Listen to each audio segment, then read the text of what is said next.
같이 기도하시겠습니다. 은혜와 사랑이 충만하신 거룩하신 아버지 하나님, 감사합니다. 하나님의 귀하신 사랑으로 저희들 구원해 주시고 우리의 남은 시간들 또 주님의 거룩하신 몸된 교회 안에서 살아갈 수 있도록 가르쳐 주시고 인도해 주시고 도와주심에 진심으로 감사를 드립니다. 주님께 받은 그 은혜와 사랑이 얼마나 큰 것인지 저희들 하루하루 살아가는 삶 속에서 더 깊이 깨달아 알 수 있도록 도와주시고 세상 헛된 것들의 마음과 생각 빼앗기지 아니하도록 주님 더욱 도와주시고 인도해 주옵소서. 지금 우리들이 살아가고 있는 이 세상이 어떠한 세상인지 말씀을 통해서 우리에게 분명히 교훈해 주시고 또 마지막 때인 이러한 세상에 우리 그리스도인들이 어떠한 생각, 어떠한 삶의 태도를 갖고 살아가야 할 것인지 분명하게 우리에게 가르쳐 주옵소서. 우리들이 세상을 살아가면서 마귀에게 지는 그러한 어리석은 모습으로 삶을 살 것이 아니라 세상을 이기고 마귀를 이기는 그러한 선한 싸움을 싸우면서 우리의 남은 생에 살아가고 하나님께 영광을 돌리는 삶이 되도록 우리 모두 이끌어 주시고 인도해 주옵소서. 또 이번 주간에 많은 곳에서 주님의 복음이 증거되고 있습니다. 우리 서울중앙교회에서 9곳에 복음이 전해지고 있고 또 국내외 또 해외에서 또 많은 곳에서 주님의 말씀이 증거되고 있습니다. 주님의 말씀이 증거되는 곳곳마다 주 성령님께서 함께 계셔서 듣는 자의 마음과 생각을 열어주시고 또 말씀을 전하는 모든 분들의 마음과 생각도 주님께서 친히 주장하시고 인도해 주옵소서. 그래서 진리의 말씀을 듣고 구원받도록 주 성령님께서 끝까지 함께 하시고 도와주옵소서. 이 시간도 온전히 주 성령님께만 의지하고 부탁합니다. 함께 하시고 도와주옵소서. 감사드리면서 예수님 이름으로 기도 올렸습니다. 아멘. 우리 디모데후서 4장 찾겠습니다. 디모데후서 4장 7절 말씀.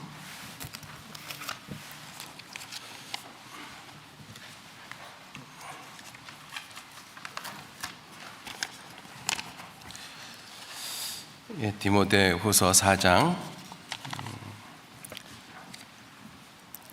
7절 한 절 말씀만 같이 읽도록 하겠습니다. 내가 선한 싸움을 싸우고 나의 달려갈 길을 마치고 믿음을 지켰으니. 오늘은 이 4장 7절 말씀을 통해서 우리가 살고 있는 이 시대가 어떠한 시대인지 그리고 마귀는 우리를 어떻게 미혹을 하고 있는지 또 마귀가 미혹하는 그러한 세상에서 그리스도인의 삶의 자세, 삶의 태도는 어떠한 모습이 돼야 하는지 말씀을 통해서 같이 시간이 허락하는 데까지 살펴보도록 하겠습니다. 먼저 우리 서울중앙교회에서요, 이번 주간에 9곳에서 집회가 진행되고 있습니다. 그래서 주변에 보면 자리가 많이 비어 있을 텐데요.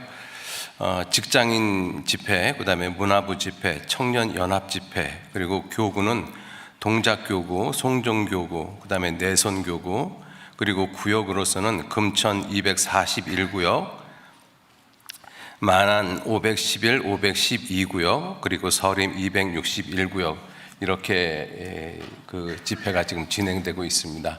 기억하시고 함께 기도해 주시기 부탁드리겠습니다.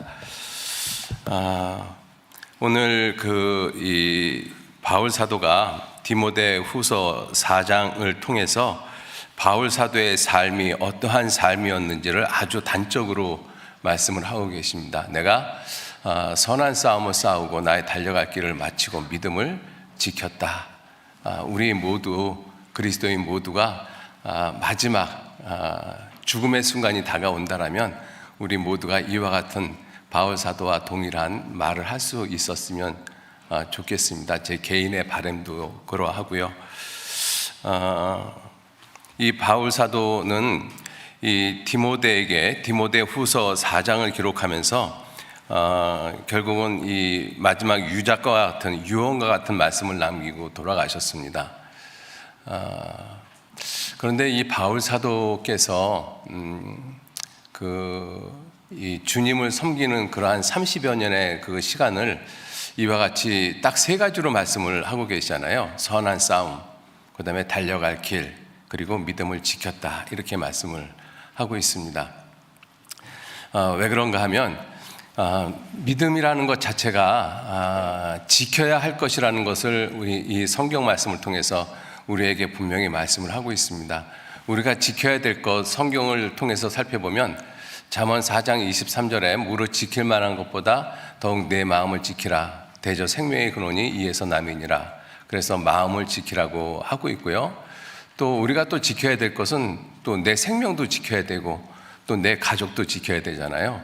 그런데 정말 우리 그리스도인이 지켜야 할 것이 믿음을 지켜야 한다는 것을 바울 사도는 마지막에 이렇게 말씀을 하고 있습니다. 바울 사도가 그와 같이 믿음을 지켰다라고 말씀을 하기까지 바울 사도의 생애를 우리가 잘 알고 있잖아요. 결코 평탄한 삶을 살아온 것이 아닙니다. 정말 힘들고 어려운 삶을 살아왔어요. 이 고린도 후서 12장에 아주 그러한 내용을 자세하게 설명을 하고 있지 않습니까? 자, 그래서 믿음을 꼭 지켜야 된다라고 말씀을 하고 있고, 그리고 우리가 달려가야 할 길이 있다라고 말씀을 하셨습니다. 걸어가는 길이 아니고 달려갈 길이 있다라고 말씀을 하셨잖아요. 걸어가는 길이었으면 참 좋을 뻔했는데, 그런데 바울 사도는 걸어가는 길이 아니라 달려갈 길이라고 말씀을 하셨고, 그 달려갈 길을 하나님께서 정해 놓으셨다, 이렇게 말씀을 하십니다. 그래서 사도행전 20장 24절 말씀에 나의 달려갈 길과 주 예수께 받은 사명 곧 하나님의 은혜 복음 증거하는 일, 그것이 바울 사도가 달려갈 길이었거든요. 그 하나님의 은혜 복음 증거하는 일을 위해서는 자기의 생명을 조금도 귀한 것으로 여기지 않았다. 그 말씀대로 마지막에 내가 선한 싸움을 싸우고 나의 달려갈 길을 마쳤다, 이렇게 말씀을 하신 것이죠. 그리고 이제 선한 싸움을 싸우고 있다라고 말씀을 하고 계십니다. 자, 왜 선한 싸움을 우리가 하는가? 우리가 구원받은 다음에 우리가 누구인지를 알지 못하면 우리는 내가 왜 싸워야 되고 내가 왜 달려가야 되는가, 이런 부분에 대해서 의구심을 가질 수 있어요. 그래서 구원받은 그리스도인이 어떠한 존재인가, 성경은 구원받은 그리스도인들을 어떻게 말씀하고 계시는가, 이것을 우리가 좀 분명하게 아셨으면 좋겠습니다. 왜냐하면 우리가 지금 살아가고 있는 이 세상이 여러 모습으로 이렇게 살펴봐도 총체적으로 난국이라고 할 수 있습니다. 정치, 경제, 사회, 종교, 문화, 모든 분야를 살펴보면 모든 것이 정상적인 모습은 아닌 것 같아요. 그렇게 생각이 안 드십니까? 정상적인 모습을 볼 수 있는 것이 없어요. 교육에서도 그렇고, 그 다음에 재판하는 곳에도 그렇고, 사람을 다스리는 곳에도 그렇고, 사람을 치료하는 곳에도 그렇고, 모든 부분에 대해서 정상적인 모습을 찾아보기는 참 어려운 시대가 우리가 살고 있는 시대다. 성경에서는 그러한 모습이 있다라고 말씀을 하고 계셔요. 예수님께서 마태복음 24장에 성전을 보시면서 말씀하셨어요. 이 건물들이 돌 위에 돌 하나도 남지 않고 다 무너뜨리우리라. 그 말을 들은 제자들이 주님, 어느 때 이런 일이 있겠사오며 주의 임하심과 세상 끝에는 무슨 징조가 있겠습니까? 이렇게 제자들이 질문했을 때 주님께서 제일 처음 하신 말씀이 한 말씀이 있어요. 너희는 사람의 미혹을 받지 않도록 주의하라. 미혹. 우리가 살고 있는 이 세상이 미혹되어진 세계는 아닐까 하는 생각이 혹시 안 드신가요? 무엇인지 모르지만 우리들이 미혹되어져 있다라고 생각이 들어집니다. 이 요한계시록 20장 10절 말씀에는 마귀를 미혹하는 자 마귀라고 이야기를 하고 있거든요. 말씀을 하고 있습니다. 미혹하는 자 마귀. 마귀가 이 세상을 온통 미혹해 만들고 있습니다. 그래서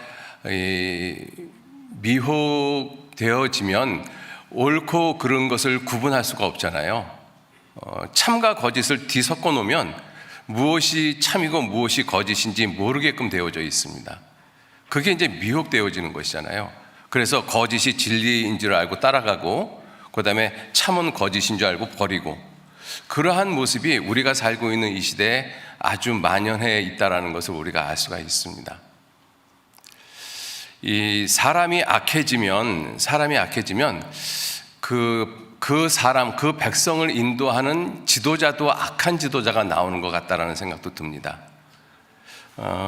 우리 미혹에 대해서 잠깐 생각을 하시고 이 말씀을 찾아보셨으면 좋겠습니다. 이사야서 19장 한번 보시겠습니다. 이 애굽에 대한 경고를 하시는데요. 애굽에 대한 경고를 하실 때 하나님께서 이와 같이 경고를 하십니다.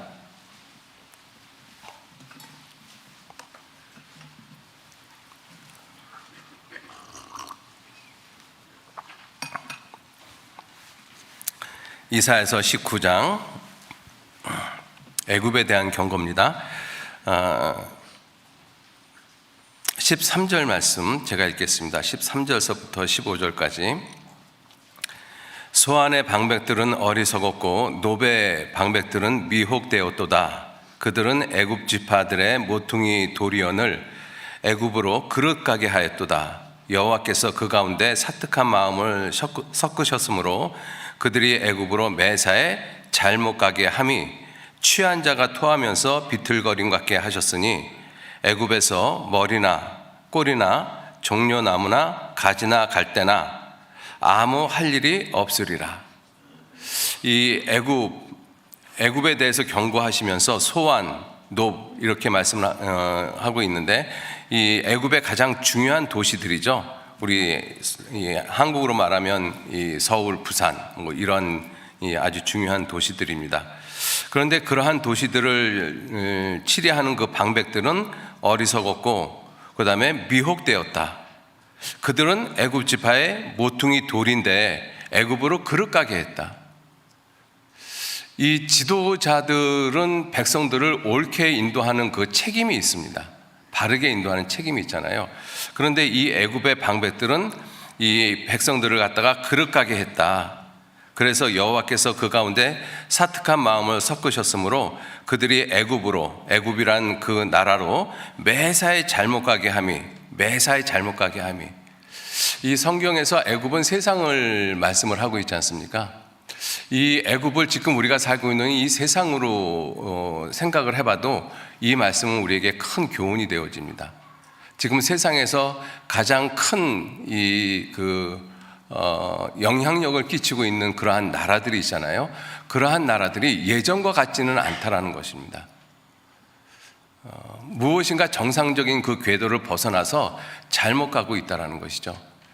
그래서 나머지 나라들도 다 따라가고 있고, 또 나라에서도 마찬가지죠. 각 개인의 나라에서도 마찬가지고, 그래서 애굽에서, 즉 세상에서 머리나 꼬리나 종려나무 가지나 갈대나 아무 할 일이 없다.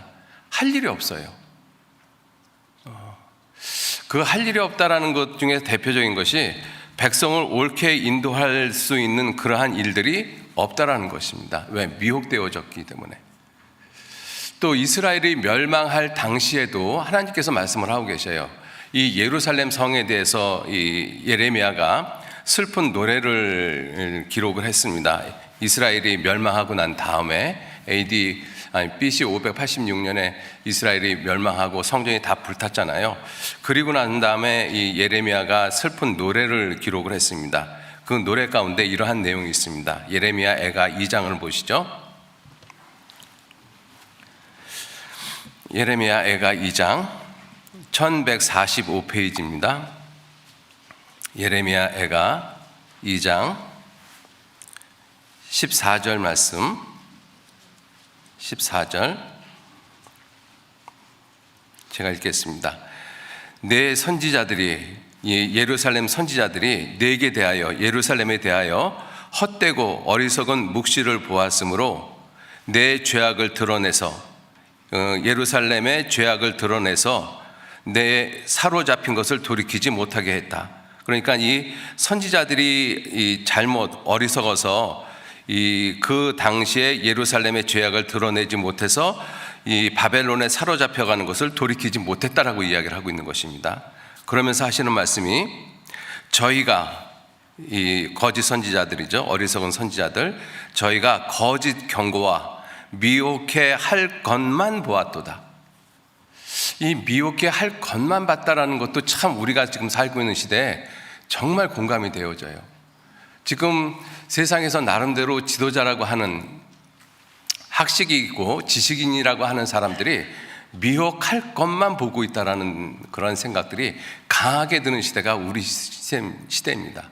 전체적으로 보지 못하고 자기가 속해 있는 그 분야에 대해서 그것만 주장을 하고 있죠. 다른 거하고는 전혀 연계하지 못하고 있으면서 결국 그래서 그러한 말씀을 듣는, 그러한 말들을 듣는 그러한 백성들이 지식이 없어지는 것입니다.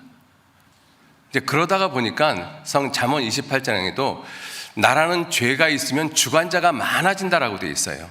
나라는 죄가 있으면 주관자가 많다. 한번 찾아보실까요? 나라는 죄가 있으면 주관자가 많고 사람이 숨는다라고 말씀을 하십니다. 잠언 28장 보시죠.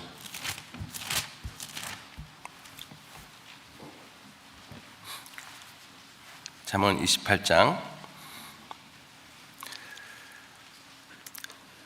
2절 말씀 보시겠습니다. 2절 나라는 죄가 있으면 주관자가 많아져도 명철과 지식이 있는 사람으로 말미암아 장구하게 되느니라.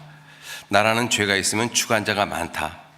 그러니까 우리 시대에 전부 다 각자 자기 할 말들이 다 있어요. 그죠? 남의 말을 듣기보다는 내 주장을 갖다가 강하게 펼치는 그러한 모습들이 아주 많이 있죠. 우리나라뿐만 아니라 전 세계적으로 공통된 모습인 것입니다. 12절 말씀 보시면 12절 의인이 득이하면 큰 영화가 있고 악인이 일어나면 사람이 숨느니라. 그래서 우리가 살고 있는 이 시대에 전 세계에서 공통적으로 신음하듯이 외치는 것이 있습니다.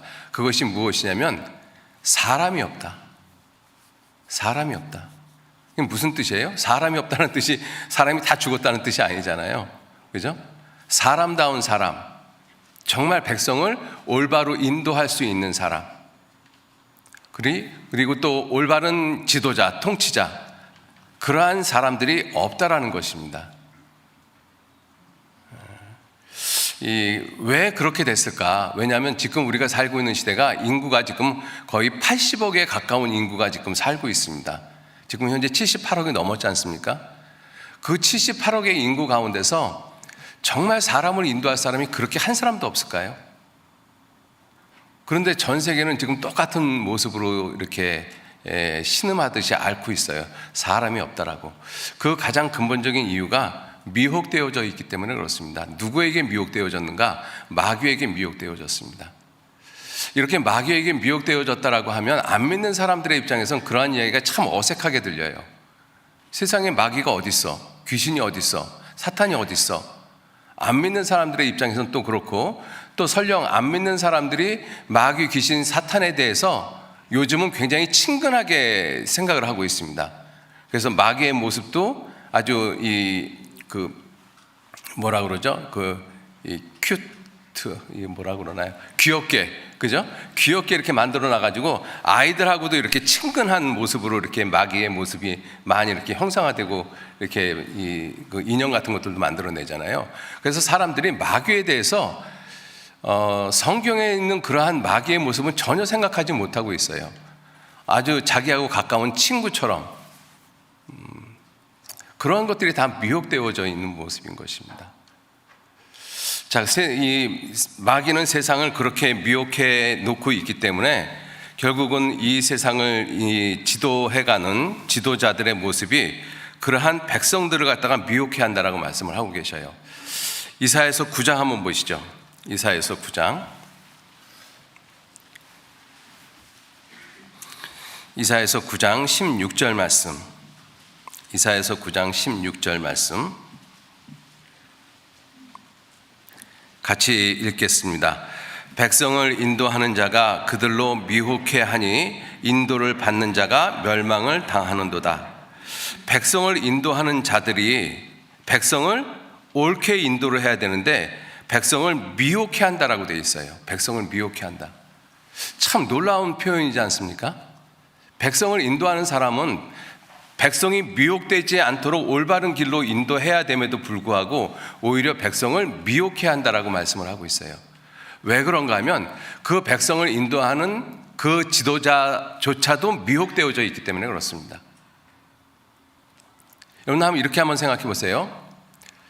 백성을 인도하는 그 지도자가 원숭이에서 사람 됐다는 것을 확실히 믿고 있어요. 어떻게 백성을 인도하겠습니까? 사람의 생명을 정말 귀하게 여길까요? 학생을 가르치는 선생님이 원숭이가 사람 됐다라고 믿고 있어요. 어떻게 그 학생 가르치겠어요? 그게 미혹이라는 것입니다.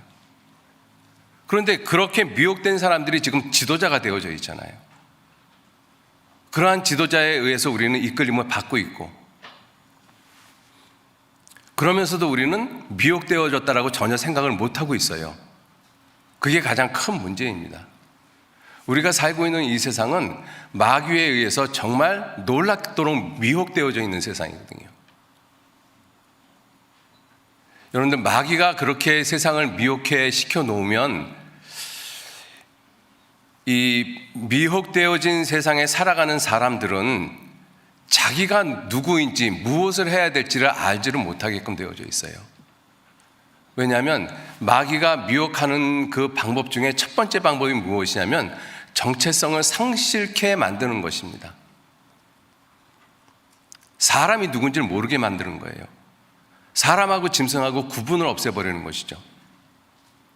우리가 살고 있는 세상이잖아요. 남자 여자 구분을 없애버리고 어른과 아이의 구분을 없애버리고 임금과 백성의 구분을 없애버리고 모든 것이 평등하다라는 그러한 그 원리 아래서 모든 것을 갖다가 구분을 없애버렸어요. 즉 정체성을 갖다가 상실케 만들어놨다는 것입니다.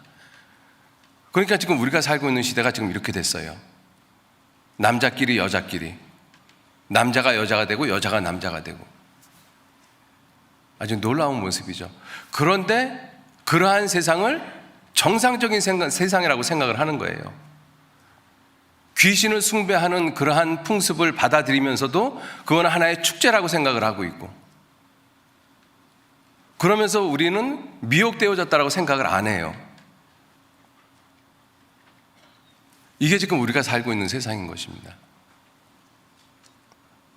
주님은 그래서 마지막 때 주의 임하심과 세상 끝에 또 주님이 임하실 때 무슨 징조가 있겠습니까? 라고 질문을 받았을 때 주님이 제일 먼저 하신 말씀이 너희가 미혹받지 않도록 주의하라.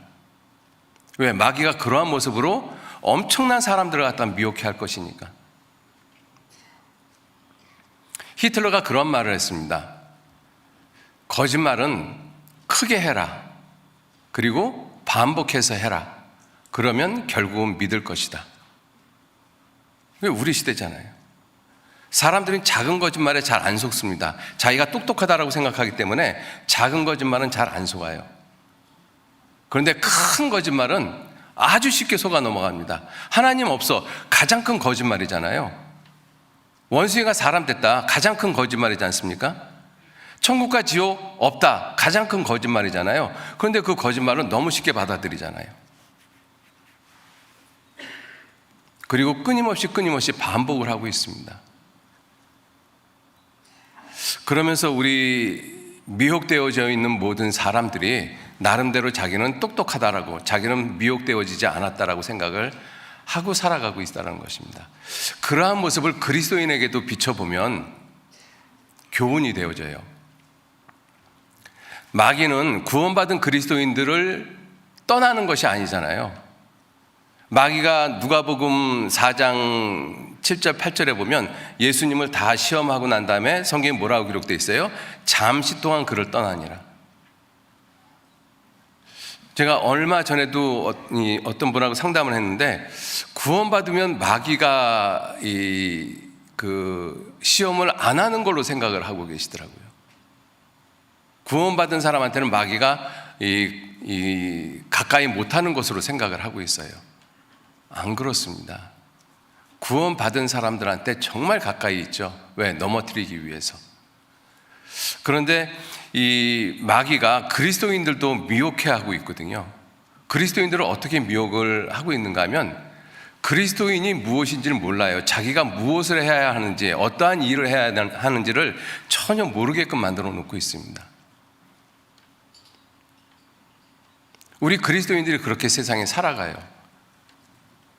그래서 주님을 위해서 죽기까지 한다라고 하면 그러한 말은 너무 나한테 피상적으로 들리고, 그리고 세상에서 나름대로 세상 것도 열심히 얻고 그리고 복음도 전하고 그래야 된다라고 이야기를 하면 그거는 맞네 라고 생각을 해요. 물론 틀린 말은 아니지만, 그죠? 그런데 주님을 위해서 모든 것을 희생하고 헌신하고 그렇게 해야 한다라고 하면 지금 같은 세상에 어떻게 그렇게 살지? 마귀하고 끝까지 싸워야 된다라고 하면 마귀하고 뭔 싸움을 싸워? 우리가 정말 달려갈 길이 있다라고 하는데 그걸 뭐 꼭 달려가, 그냥 걸어갈 수도 있는 것이지. 너무 심상하게 생각을 하고 있다는 것입니다. 여러분들, 내가 생각하고 있는 그러한 많은 그리스도인의 삶의 모습이 마귀에게 미혹되어져 있지는 않은지 한번 생각해 볼 때예요. 왜? 우리가 마지막 때를 살아가고 있으니까. 난 이렇게 살아왔으니까 난 그래도 괜찮게 살아왔어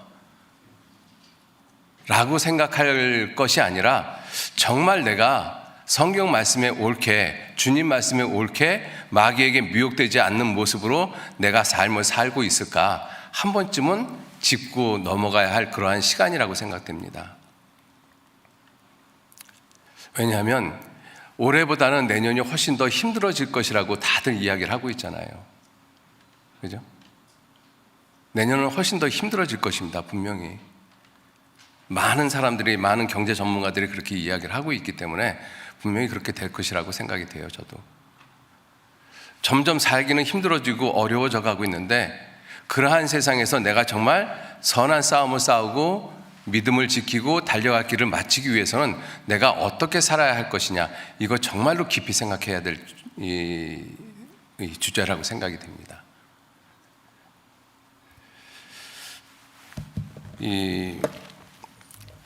사단은 우리를 미혹시키기 위해서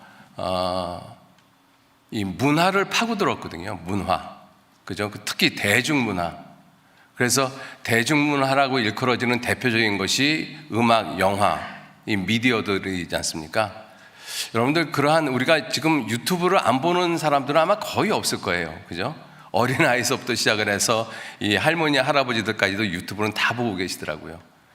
근데 그 유튜브들을 이렇게 딱 보다 보면 광고라든가 유튜브 내용들이 정상적이라고 생각이 드십니까? 그런데 우리가 그런 유튜브를 나도 모르게 보고 있거든요. 그러한 문화에 대해서 우리는 심상하게 생각을 합니다. 우리가 오히려 2000년대가 들어오기 전 1990년대, 80년대에서는 대중문화에 대해서 굉장히 그 사단과 연계되어진 그러한 내용들을 많이 이야기를 했어요. 대중문화 속에 사단의 계획들이 굉장히 많이 있다.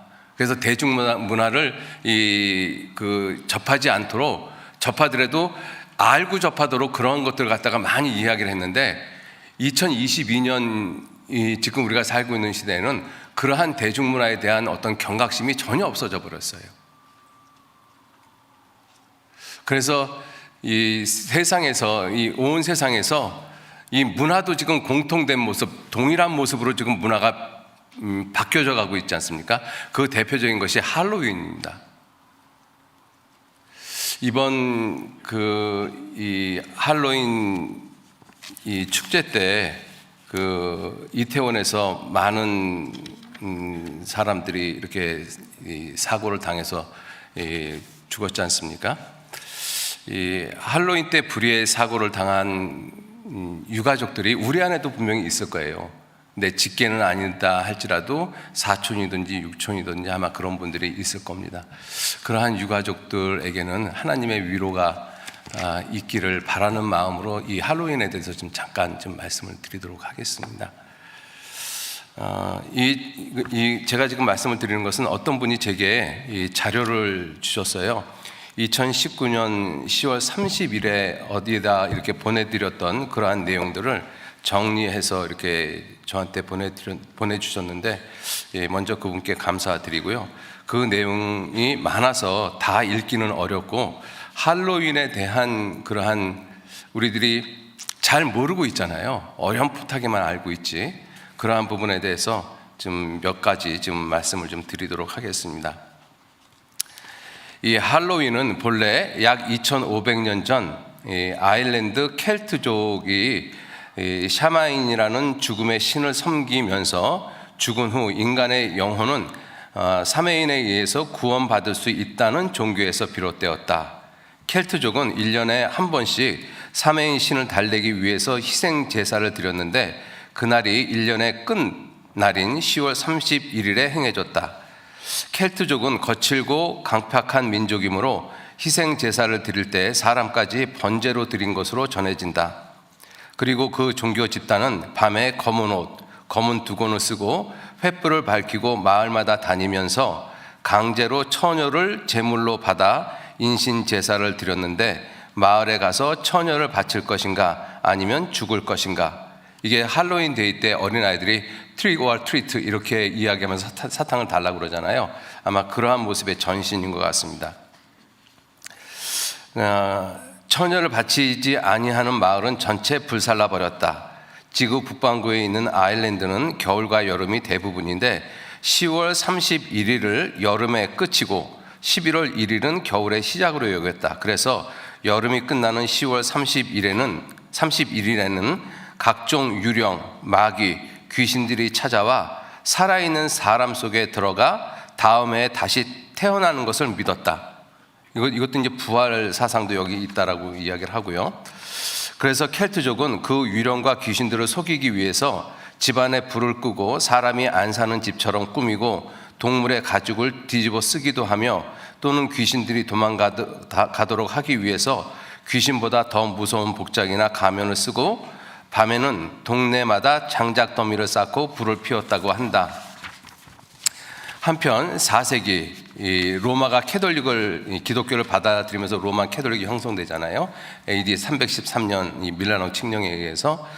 한편 4세기경 로마 제국이 세계를 장악했을 때 유럽 대부분의 나라들이 로마의 속국이 되었고, 로마 황제가 정책적으로 기독교를 국교화하자 속국으로 있던 나라들이 자신들의 종교도 기독교로 개종하였다.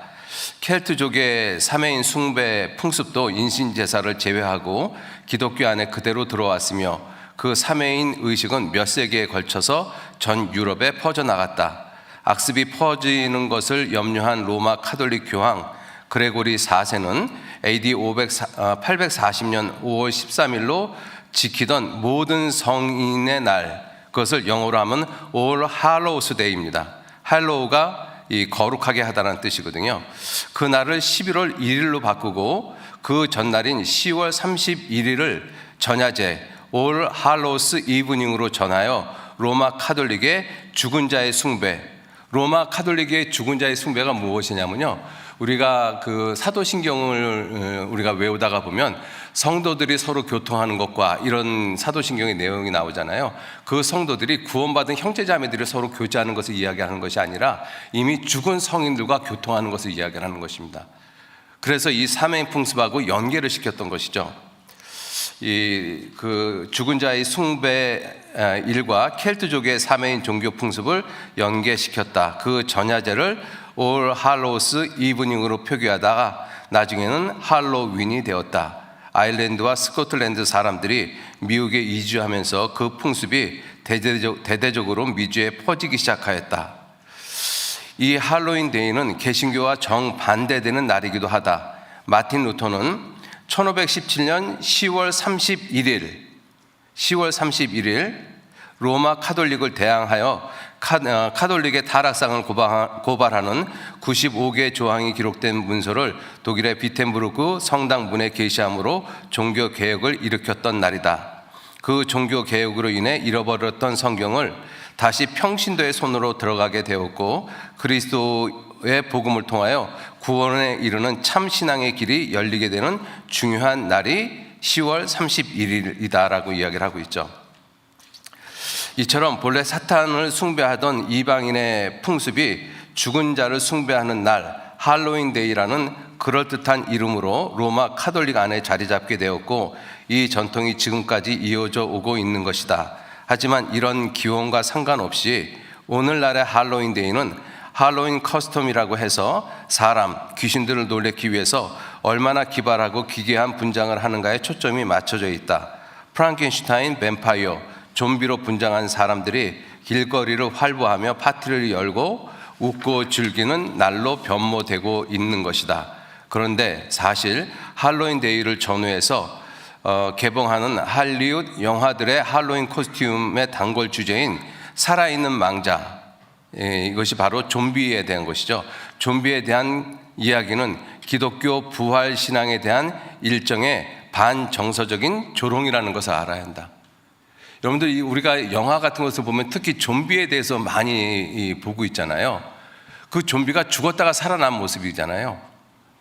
성경에서는 부활을 영광의 모습으로 말씀을 하고 있잖아요. 예수 그리스도의 부활, 영광이지 않습니까?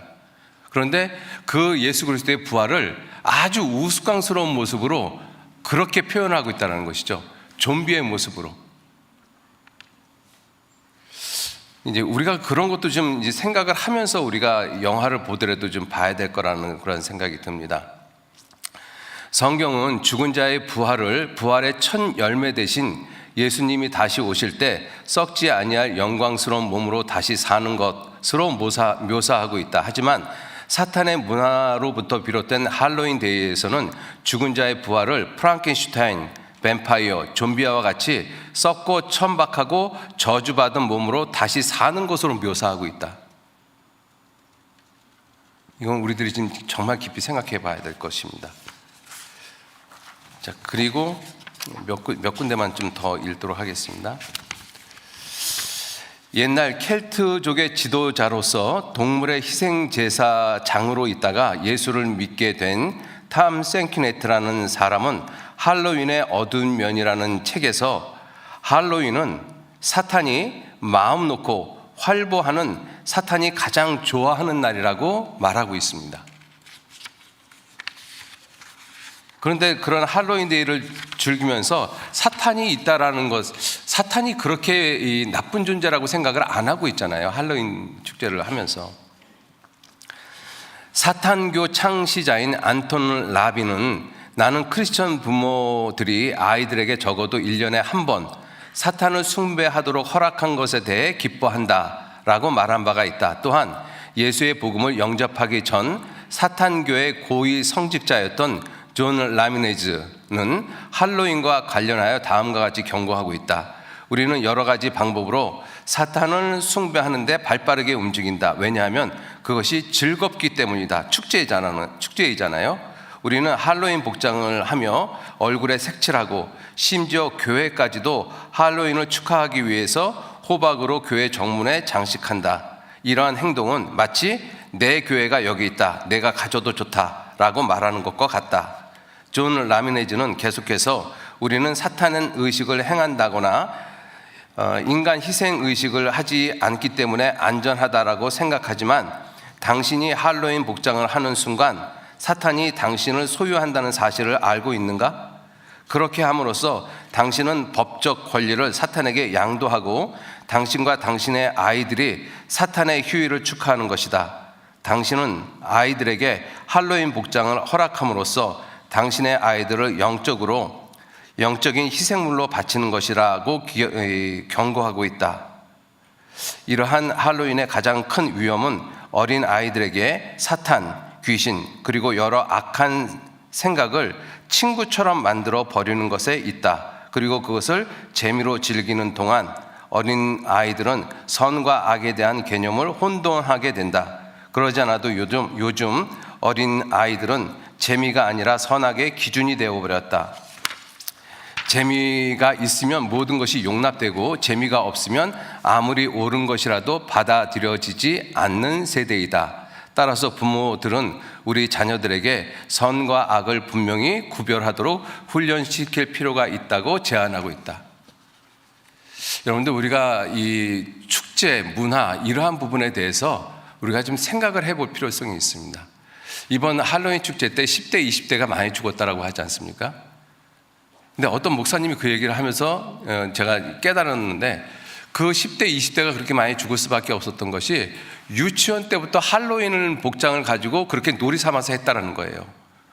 그러니까 그런 아이들이 10년, 20년이 지나서 10대, 20대가 되니까 할로윈에 대한 거부감이 전혀 없는 거예요. 그냥 즐기는 거예요. 재밌어요.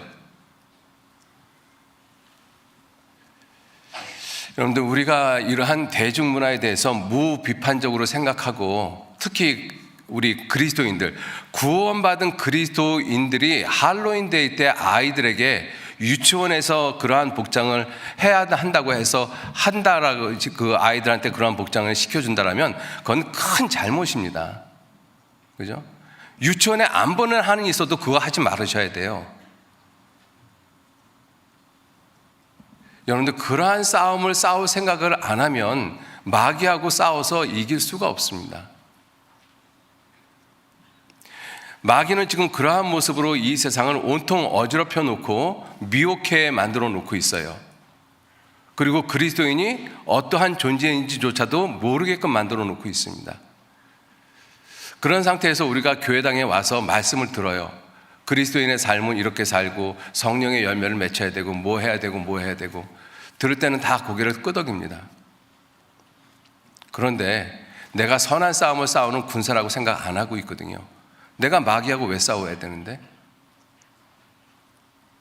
여러분들, 어떤 사람에게 야, 너 총 쏘는 총은 이렇게 쏘는 거야, 각개전투는 이렇게 하는 거야, 싸움은 이렇게 하는 거야, 매복은 이렇게 하는 거야, 군대 이 전투에 대한 것을 가르치고 있습니다. 그런데 그 가르침을 받는 그 사람이 내가 이걸 왜 배워야 되는데? 그렇게 이야기하면 가르칠 의미가 없는 거잖아요. 자기가 그걸 왜 배워야 되는지를 모르고 있는 사람, 자기가 군인인 줄을 모르고 있는 사람에게 그걸 가르쳐봐야 아무런 의미가 없습니다. 내가 그걸 왜 배워야 되는데? 내가 지금 전쟁하고 있는 것이 아닌데 내가 총을 왜 쏴? 그죠? 여러분들, 그리스도인들이 예수 그리스도의 좋은 군사로 부르심을 받았다는 사실을 내가 망각하고 있으면 교회 안에서 성령의 열매를 맺고 주님을 닮아가야 되고 예수 그리스도를 깊이 생각해야 되고 그러한 말씀 들을 때는 다 고개를 끄덕이지만 삶은 안 변하잖아요. 내가 왜 그걸 해야 되는데? 내가 싸우는 사람이 아닌데, 마귀하고 내가 왜 싸워야 되는데? 디모데후서 2장 한번 보시죠.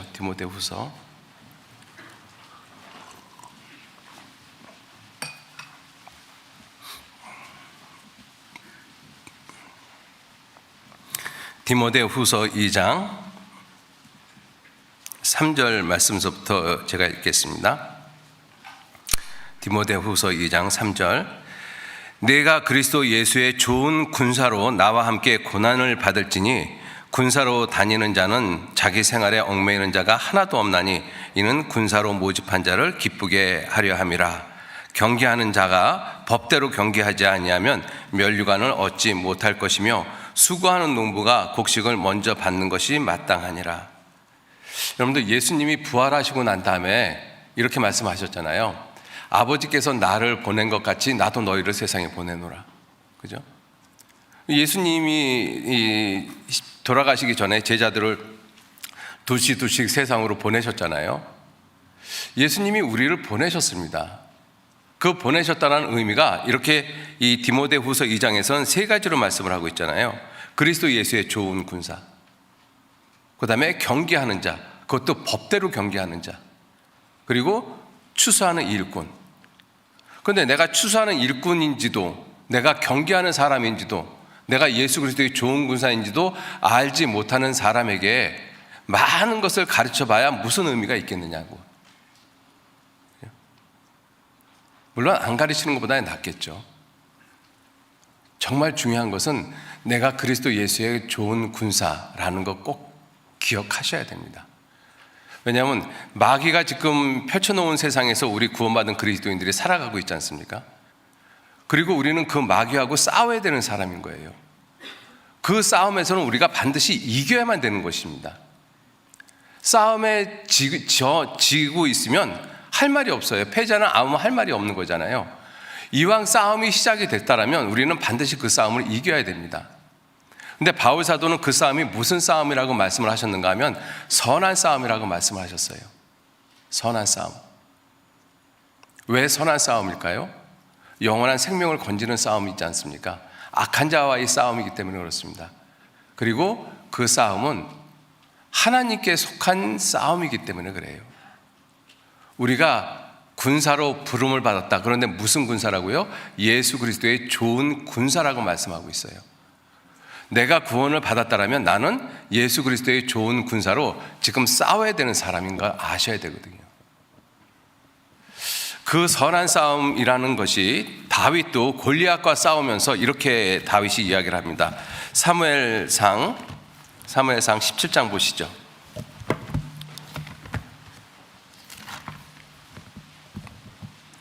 사무엘상 17장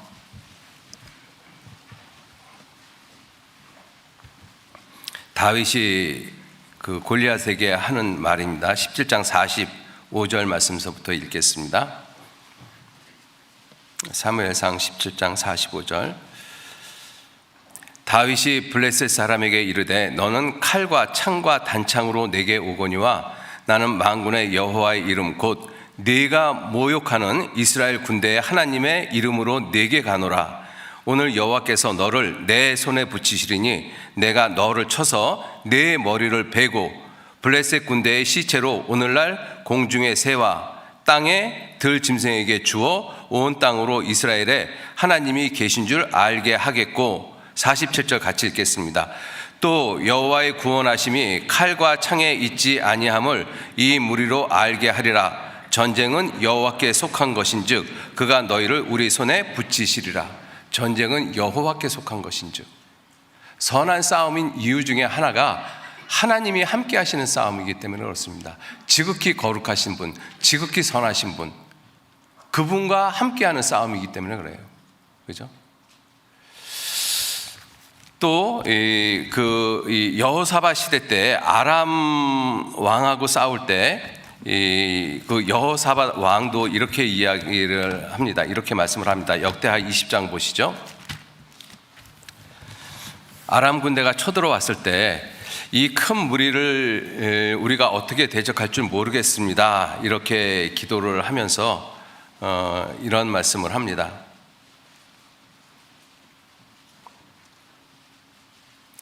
역대하 20장 12절 말씀부터 제가 읽겠습니다. 우리 하나님이여 저희를 징벌하지 아니하시나이까. 우리를 치러 오는 이 큰 무리를 우리가 대적할 능력이 없고 어떻게 할 줄도 알지 못하옵고 오직 주만 바라보나이다 하고, 자 그리고 15절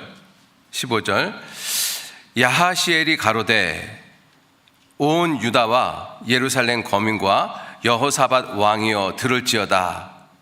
이 야하시엘이 이렇게 이야기를 하는 것이 하나님의 신에 감동돼서 이렇게 말씀을 하고 있는 것입니다. 14절에 그렇게 말씀하잖아요. 14절에 여호와의 신이 회중 가운데서 레위 사람 야하시엘에게 임하셨으니, 그래서 지금 15절 말씀을 하고 있는 것이죠. 야하시엘이 가로되 온 유다와 예루살렘 거민과 여호사밧 왕이여 들을지어다. 여호와께서 너에게 말씀하시기를 이 큰 무리로 인하여 두려워하거나 놀라지 말라. 이 전쟁은 너희에게 속한 것이 아니요 하나님께 속한 것이니라. 선한 싸움입니다. 그죠? 선한 싸움. 하나님께 속한 싸움입니다. 하나님이 함께 하시는 싸움. 그래서 군사라고 하시지 않고 예수 그리스도의 좋은 군사라고 표현하셨어요. 내가 정말 싸움 가운데 싸우는 전쟁 중에 있다라는, 내가 그 군사라는 사실을 내가 분명히 아셔야 돼요. 그래야지 마귀의 미혹에서 우리가 이길 수 있습니다. 세상을 이김은 이것이 너희의 믿음이다. 믿음의 선한 싸움을 싸우라고 또 말씀하시잖아요. 그 믿음의 선한 싸움을 싸우려면 우리는 내가 어떠한 존재인지를 분명히 알아야 돼요. 내가 예수 그리스도의 좋은 군사로 부름을 받은 사람이라는 것. 그거를 알지 못하면 내가 왜 싸워야 되는데, 내가 왜 그걸 왜 배워야 되는데, 이런 생각이 들어갈 수밖에 없어요. 그리고 자꾸 내 시선이 세상을 향할 수밖에 없습니다. 마귀에 대해서 심상하게 생각해요.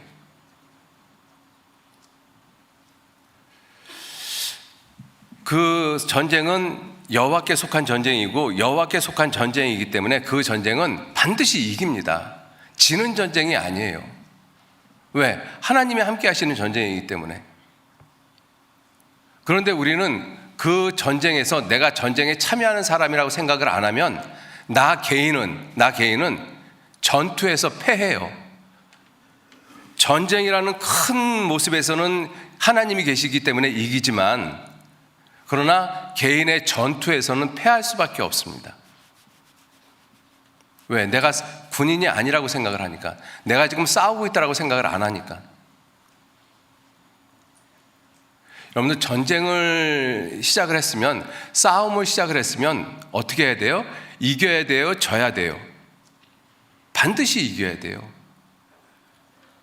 여러분들, 경기는 규칙이 있습니다. 그래서 그 규칙을 벗어나서 승리를 하면 그것은 승리가 아니에요. 오히려 더 부끄러운 모습이죠.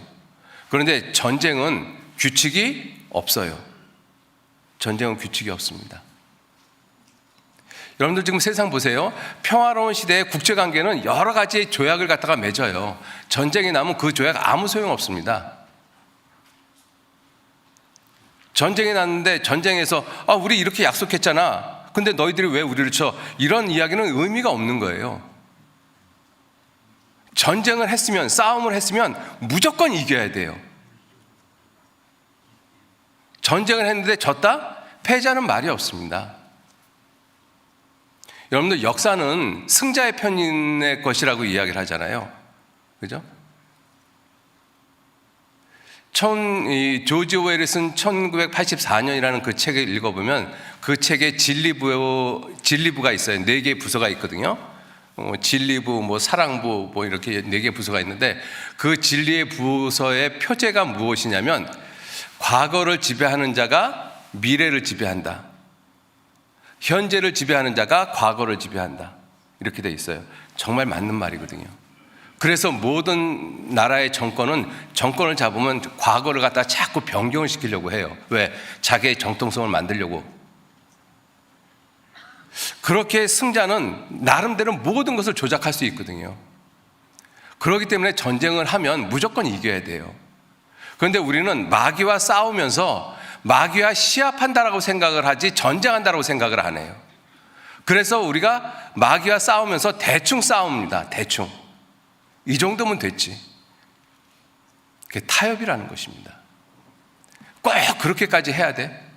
꼭 그렇게까지? 적당히 타협할 수도 있잖아. 어저께 이 밥을 먹고 그 하기천의 목사님들 몇 분하고 이렇게 걸어갔어요. 걸어갔는데 거기 걸어가다 보니까 마침 독사가 한 마리가 있더라고요, 길거리에. 그런데 어떤 목사님이 저놈은 대가리를 쳐서 죽여야 돼. 그러니 돌을 갖고 오더니 대가리를 팍 깨버리더라고요. 네. 여러분, 싸우려면 그렇게 싸워야 돼요.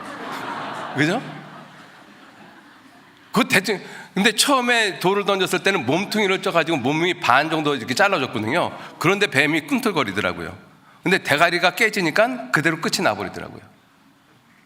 여러분들, 뱀은 대가리가 깨져야 돼요. 사탄은 머리를 깨트려야 돼요. 창세기 3장 한번 보시죠. 창세기 3장.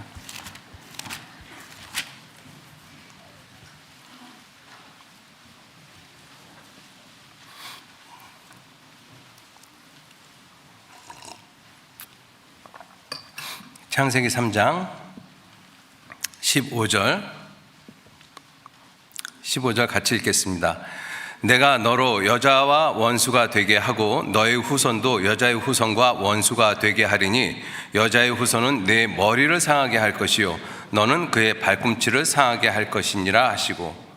여기서 여자의 후손이 예수님을 가리키잖아요. 그죠? 뱀은 사단을 가리킵니다. 그죠? 예수님이 뱀하고 싸운 모습이잖아요. 근데 어떻게 했어요?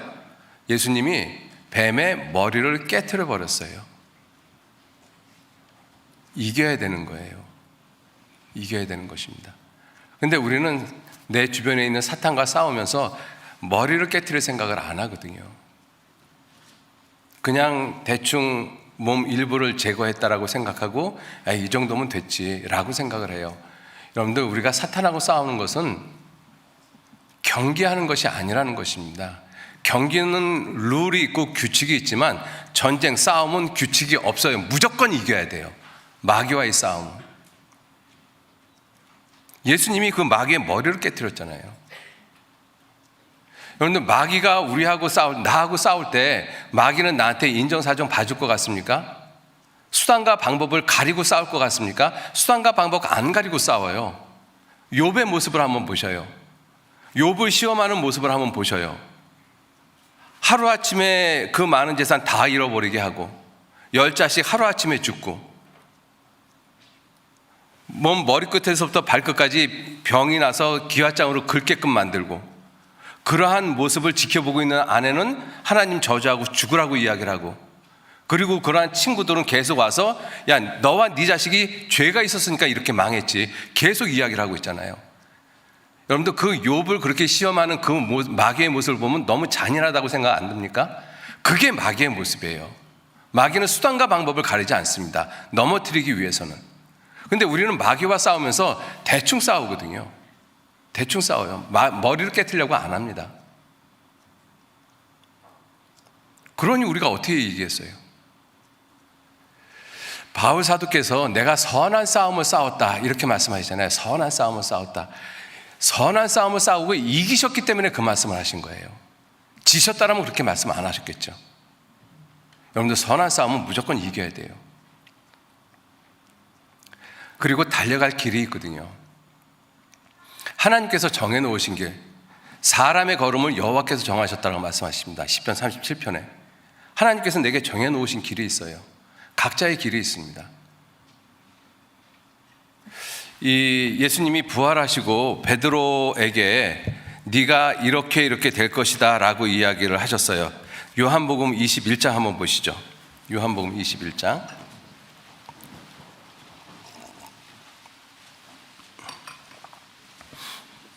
요한복음 21장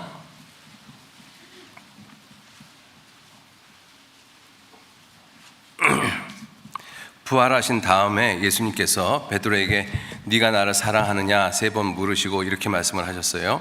18절 말씀,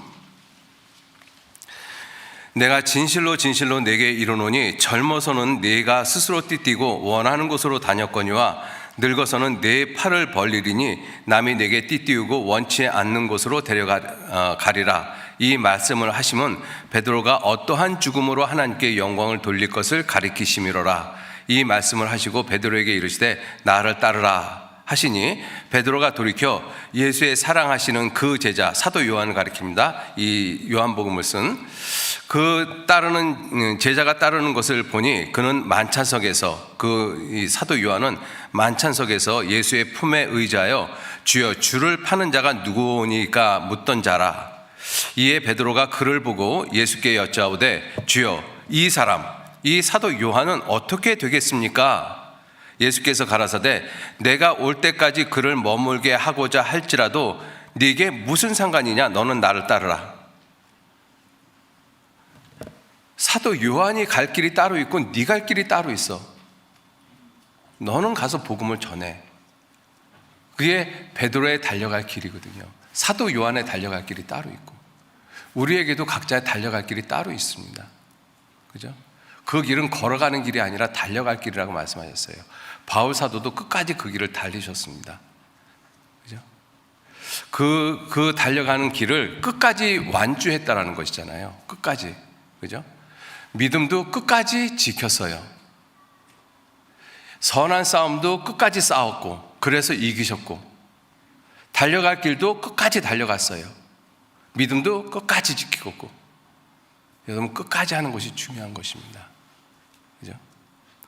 우리가 살고 있는 이 세상에 마귀가 세상을 온통 어지럽혀 놓고 무엇이 옳고 그른지 알지 못하는 세상으로 만들어 놓고 있는데, 그러한 세상에서 우리 구원받은 그리스도인들이 내가 예수 그리스도의 좋은 군사로 그 선한 싸움을 싸우고 있다는 것, 그거 알지 못하고 있으면요, 마귀와의 싸움에서 100번 싸우면 100번 다 집니다.